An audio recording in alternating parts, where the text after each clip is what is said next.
Hello everyone, welcome back to our channel. তো আজকে আমরা আমাদের যে বিয়ে হয়েছিল আগের বছর, প্রায় এক বছর বাদে, অলমোস্ট অ্যানিভার্সারির সময় এসেই যাচ্ছে, ফেব্রুয়ারি মাসও পড়ে গেছে।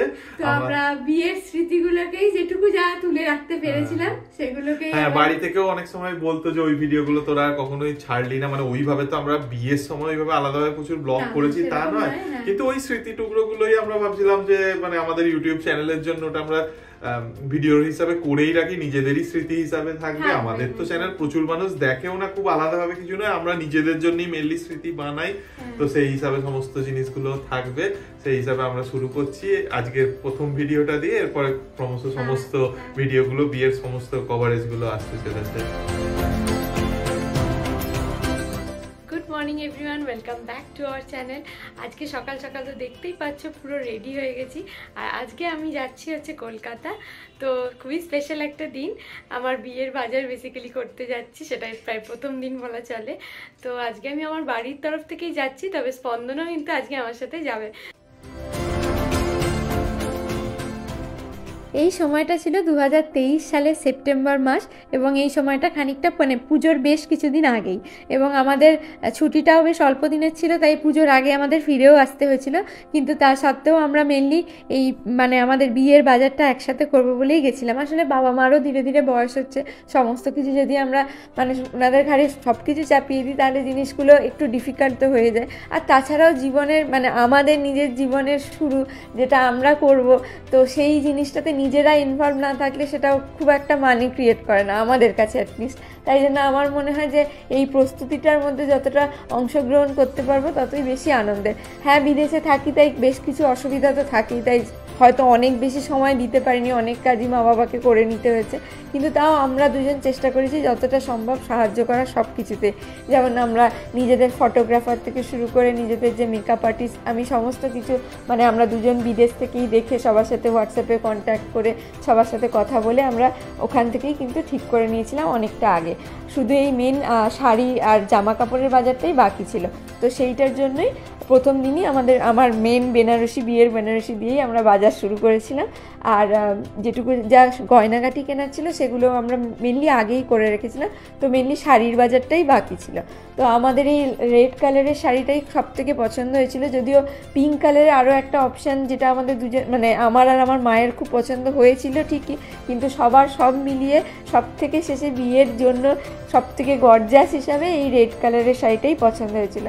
তো একটু কনফিউশন সত্ত্বেও আলটিমেটলি আমরা ওই শাড়িটাতেই স্টিক করেছিলাম। আর এই শাড়িটা কিনেছিলাম স্পন্দনের মায়ের জন্য, এটা ছিল একটা কাতান বেনারসি, এটার রঙটা আমাদের সকলেরই খুব পছন্দ হয়েছিল, তাই জন্য আলটিমেটলি আমরা এই শাড়িটা মায়ের জন্য নিয়ে নিয়েছিলাম। আর আমার আশীর্বাদের অনুষ্ঠানটা ওই ছুটির মধ্যেই করার ছিল, তাই জন্য আশীর্বাদের শাড়িটাও ওই দিনকেই আমাদের কিনে নিতে হতো, কারণ তার ব্লাউজটা নয়তো বানাতে দিতে পারবো না এইটুকুর সময়ের মধ্যে। তো সেই জন্য আশীর্বাদের শাড়িটার জন্য কিছু পাটোলা দেখেছিলাম, তার মধ্যে এই ব্লু কালারের পাটোলাটা আমাদের সব থেকে বেশি পছন্দ ছিল। যদিও এটার কিছু কালার ভ্যারিয়েশন ওরা দেখিয়েছিল, একটা পিঙ্ক ছিল, একটা গ্রিনিশ কালারের ছিল, কিন্তু এই ব্লুটাই সবার আমার উপর সব থেকে ভালো লেগেছিল বলে আলটিমেটলি আমরা আশীর্বাদের জন্য এই ব্লু পাটোলাটাই নিয়ে নিয়েছিলাম। বিয়ের শাড়িও কেনা হয়ে গেল, আরও কিছু শাড়ি কেনার তো বাকি ছিল ঠিকই, কিন্তু সকাল থেকে বাজার করে আমাদের সবারই বেশ খিদেও পেয়ে গেছিলো, তাই জন্য বেরিয়ে প্রথমেই বেদুইন চেরি বেঙ্গলে খেতে চলে গেছিলাম আমরা সবাই মিলে।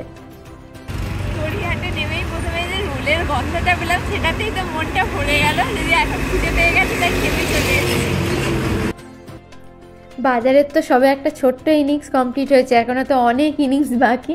তো যাই হোক, খিদে যখন পেয়েই গেছে তাই দেরি করে তো লাভ নেই, তাই জন্য সবার আগে তো এই রেস্টুরেন্টেই খেয়ে আমাদের পেট পুজোটা করে নিচ্ছিলাম, তারপরে আবার বাজার হবে এখনও। তো সেই জন্য এখানে চলে এসেছিলাম। আর আমার আর মায়ের এই রেস্টুরেন্টটা খুবই পছন্দ, খুব সাদামাটা রেস্টুরেন্ট হলেও এখানের খাবারের কোয়ালিটি কিন্তু খুবই ভালো। আর প্রথমে কয়েকটা ভার্জিন মইতো নিয়ে আমরা খেয়েছিলাম, আর তারপরে আমরা স্টার্টারে নিয়েছিলাম chilli garlic fish. Chilli garlic ফিশটা অসম্ভব সুন্দর ছিল। আর মেন কোর্সে নিয়ে নিয়েছিলাম নুডলস আর সেজওয়ান চিকেন। আর সত্যি কথা বলতে এই রেস্টুরেন্টগুলোর কিন্তু এখনও কোয়ালিটি খুবই ভালো আছে, আমি যেরকম খেয়েছিলাম সেরকমই আছে। আর ইন্ডিয়াতে থাকি না বলে এই সমস্ত জায়গায় খেতে এখন আরও বেশি এনজয় করি। কেমন? 4 বছর বাদেই খাচ্ছি। অসাধারণ। যাই হোক, আমাদের পেটকে তো শান্ত করে তারপরে আমরা চলে গেছিলাম একটু সোনার দোকানে। কটা জিনিস টুকটাক কেনার ছিল, সেগুলো বাকি ছিল, আর সেগুলো কিনে ওরই বিয়ের পাঞ্জাবিটা দেখতেও আমরা দোকানে চলে গেছিলাম। আর তার সাথে আমাদের আশীর্বাদের অনুষ্ঠানটা যেমনটা বললাম এখন হবে বলে ওইটার পাঞ্জাবিটাও আগে কিনে নিলাম।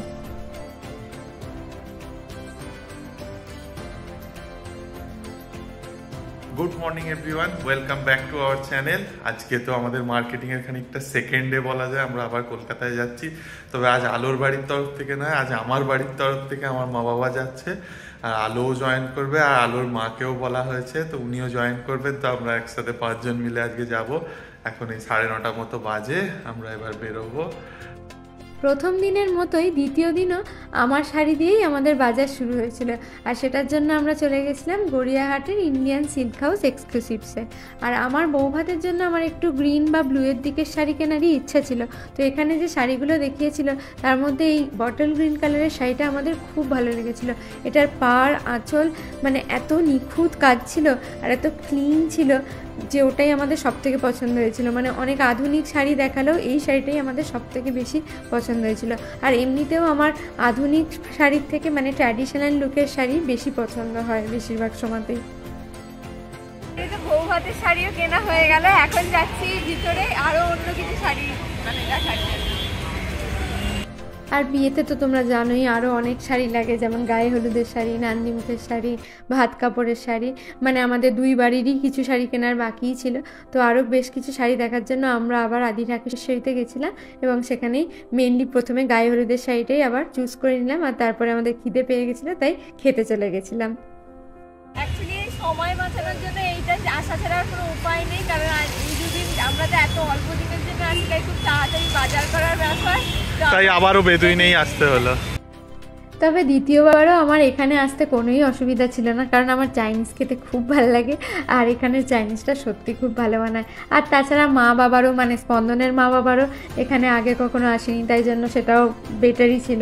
আর বাবার তো ইনফ্যাক্ট এখানে ভার্জিন মোহিতো আর এখানকার যে স্টার্টার চিলি গার্লিক ফিশটা ভীষণ পছন্দ হয়েছিল। আর মেন কোর্সের জন্য তো আমরা নিয়েই নিয়েছিলাম নুডলস, রাইস আর চিকেনের একটা প্রিপারেশান। তো এখানে আমরা ভালো করে খেয়ে আমাদের বাজারের দ্বিতীয় দিনের সেকেন্ড ইনিংসের জন্য আবার বেরিয়ে পড়েছিলাম মানে শাড়ি কিনতে। এবং সেটার জন্য আমি আর আমার মা মানে আমাদের খুব পছন্দের একটা দোকান আছে, সে উৎসব কালেকশন বলে, সেখানে চলে গেছিলাম। আর সেখান থেকেই আমার লজ্জাবস্ত্র আর আমার মা আর দিদিকে মানে স্পন্দনের বাড়ির তরফ থেকে যে শাড়ি দুটো দেওয়া হবে সেই শাড়িটা পছন্দ করতে। তো সেখান থেকেই সমস্ত কিছু পছন্দ করে খুব সুন্দর পছন্দসই সবকটা শাড়ি কিনে আমরা চলে গেছিলাম সোনার দোকানে। একবার কিছু টুকটাক কাজ ছিল সেগুলো মানে কমপ্লিট করার জন্য, আর সেগুলোর পর আমরা চলে গেছিলাম মান্যবারে। কিন্তু সেদিনকে অলরেডি অনেকটা সন্ধে হয়ে গেছিলো, আর স্পন্দনের বউ ভাতের জিনিসটা কেনার জন্য এত তাড়াহুড়ো খুব একটা করতে চাইনি, কারণ আমাদের এরপরে আবার এখান থেকে উলুবেড়িয়া ফিরতে হতো মানে কলকাতা থেকে, তো সেটার জন্যও টাইম লাগবে। তো খুব বেশি তাড়াহুড়ো করে এত ভালো একটা ড্রেস কেনার খুব একটা ইচ্ছে ছিল না, তাই ওই দিনকে ও বেশ কিছু স্যুট ট্রায়াল করেছিল এবং কিছু কিছু সাইজও অ্যাভেলেবেল ছিল না। তো যাই হোক, সেদিনকে বাজারটা আমাদের ওখানেই সমাপ্ত হয়েছিল। তো তোমাদের যদি আমাদের এই বাজারের ভিডিওটা ভালো লেগে থাকে তাহলে অবশ্যই লাইক করে দিও, আর কেমন লাগলো আমাদের সমস্ত শপিং সেটাও লিখে জানিও কমেন্ট বক্সে। আর যদি আমাদের চ্যানেলটাকে এখনও সাবস্ক্রাইব না করে থাকো তাহলে অবশ্যই সাবস্ক্রাইব করে দিও, কারণ খুব শিগগিরই আবার আমাদের অনেক নতুন নতুন বিয়ের ভিডিও আসতে চলেছে।